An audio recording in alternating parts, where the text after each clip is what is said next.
அப்படின்னு நம்ம பார்க்கிற போது அந்த வசனம் சொல்லுகிறது, இயேசு உங்களுக்கு இளைப்பாறுதல் தருவார்.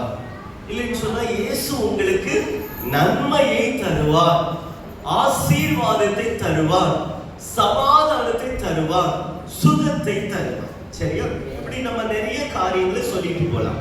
ஆனா இயேசு கிட்ட வரும்போது இயேசு ஏதோ ஒரு வகையில நம்மளை ஆசீர்வதிக்கிறார், உண்மை.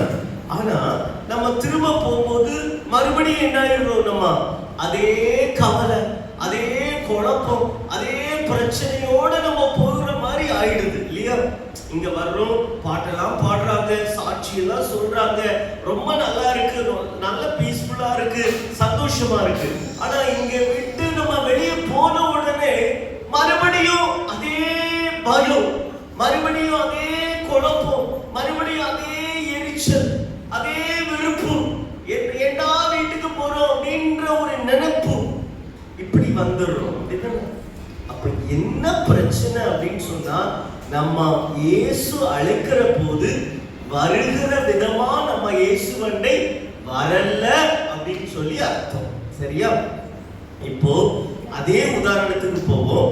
அப்பா அம்மா கிச்சன்ல இருந்து நமக்கு ஒரு சாப்பாடு நல்லா வச்சிருக்காங்கன்னு வச்சுடுங்களா.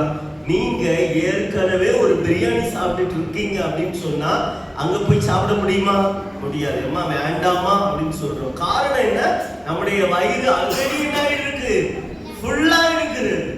அதனால நமக்கு நோ சொல்லிடுறோம். அது போல இங்க ஏசப்பாட்ட வரும்போது ஏதோ ஒண்ணு நம்முடைய உள்ளத்துல ஃபுல்லாகி இருக்குது. அதனால ஏசப்பா கொடுக்கிற அந்த நன்மை நம்மளால சுதந்திரிக்க முடியல. அப்ப நம்ம எப்படி சுதந்திரிக்க முடியும்? நம்ம